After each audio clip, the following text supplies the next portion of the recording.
Vous tapez avec deux doigts et vous aimeriez taper un petit peu plus vite pour gagner du temps? Vous êtes au bon endroit. Bonjour à tous, c'est Florian du blog Efficient Attitude. Bienvenue dans cette nouvelle vidéo. Avant d'aller plus loin, n'hésitez pas à télécharger mon bouquin gratuit. Vous trouverez ça au-dessus ou en dessous de la vidéo. Un bouquin où je vous donne 5 techniques que j'applique tous les jours pour gagner du temps, pour passer à l'action, obtenir des résultats. Pour la petite histoire, j'ai passé une bonne partie de ma jeunesse sur IRC. Alors IRC, si vous êtes un peu geek, vous connaissez, mais si vous ne connaissez pas, c'est l'ancêtre du chat, ou clavardage en québécois. Alors effectivement, moi ça me fait marrer parce que clavardage, c'est la contraction de clavier et bavardage. Bref, un jour j'étais en train de mener un débat très philosophique avec quelqu'un sur IRC, et quand j'arrivais péniblement à aligner 3 mots, je voyais lui qui me sortait une phrase, 2 phrases, 3 phrases. Je suis en train de me dire, mais comment est-ce qu'il fait pour taper aussi vite?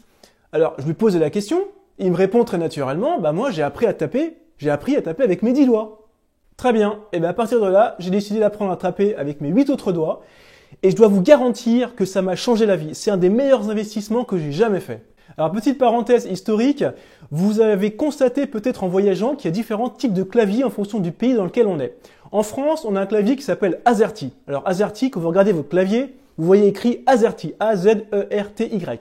Si vous allez en pays anglo-saxon, vous verrez plutôt QWERTY, K-W-E-R-T-Y. Les Allemands, ils ont encore autre chose, c'est le QWERTZ. Donc voilà.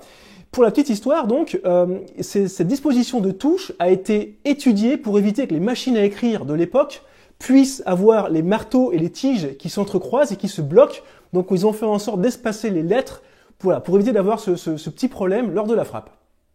L'art de taper sur un clavier s'appelle la dactylographie. La personne qui pratique la dactylographie, c'est une dactylographe, ou une dactylo pour les intimes.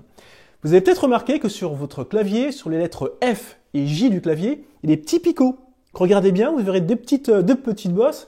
Ce sont des petites bosses qui vous permettent de savoir comment positionner vos index pour ensuite positionner automatiquement votre main et ensuite pouvoir taper plus vite. Donc c'est hyper important parce que ça permet de repositionner ses mains sans avoir à regarder le clavier. Quand on se rend compte, l'outil informatique fait partie de notre quotidien.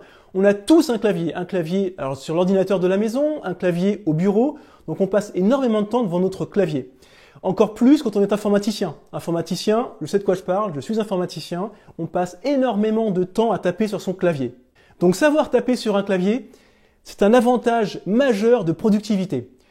En moyenne, une personne qui tape normalement va taper 15-20 mots par minute. Un dactylo, une personne qui apprend à taper sur son clavier avec ses 10 doigts, va monter facilement à 60 mots par minute, donc plus de 3 fois plus rapide. Vous vous imaginez sur une journée entière le temps que vous pouvez gagner en apprenant à taper avec vos 10 doigts?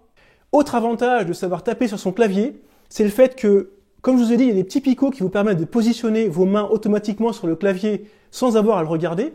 Ça vous permet ensuite, quand vous tapez, vous regardez plus jamais le clavier, vous regardez l'écran, tout le temps l'écran, ce qui fait que dès que vous voyez que vous faites une faute de frappe, vous la corrigez tout de suite. Parce que entre nous, j'étais comme ça avant, on tape sur le clavier, tac, tac, tac, tac, tac, tac, tac, on tape une phrase complète sans regarder l'écran. Après, je regarde l'écran et je vois que j'ai fait une faute 4 mots avant, 5 mots avant. Alors je reviens, je mets le curseur, clac, je corrige la faute et hop, je remets le curseur. Alors après, vous faites ça 5 fois, 10 fois.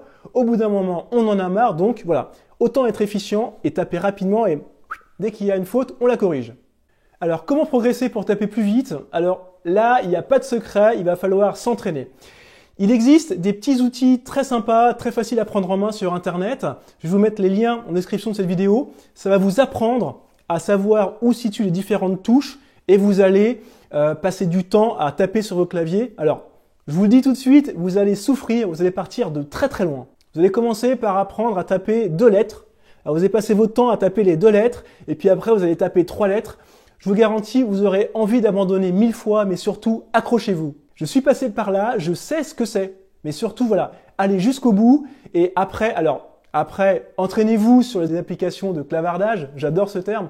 Donc sur Facebook, sur Messenger. Prévenez quand même vos amis parce que vous allez taper à la vitesse d'une mamie de 90 ans. Donc qui s'étonne pas à pas avoir de réponse de vous tout de suite. Mais très rapidement, je vous garantis qu'en 2 semaines, 3 semaines, ça va commencer à venir. Et au bout d'un mois et demi, vous commencerez à taper à une allure tout à fait correcte, voire plus rapidement qu'avant.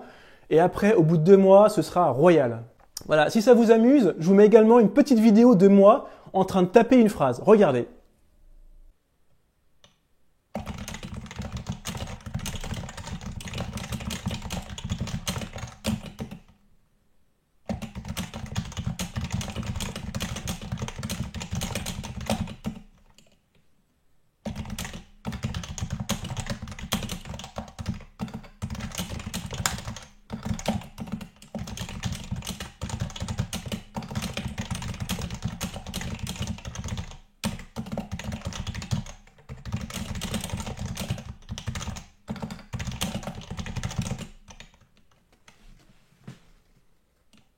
Voilà, donc tapez sur un clavier, je vous garantis que c'est un investissement que vous regretterez jamais.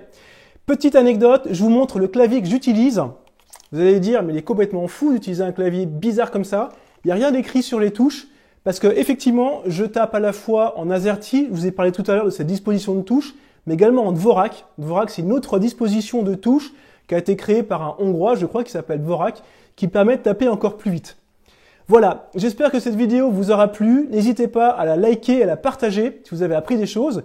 Dites-moi également en commentaire avec combien de doigts vous tapez, si vous souhaitez taper plus vite. N'oubliez pas de télécharger mon petit bouquin gratuit avec 5 techniques que j'applique tous les jours pour passer à l'action et avoir des résultats. Et moi, je vous dis à très bientôt dans une prochaine vidéo. Ciao!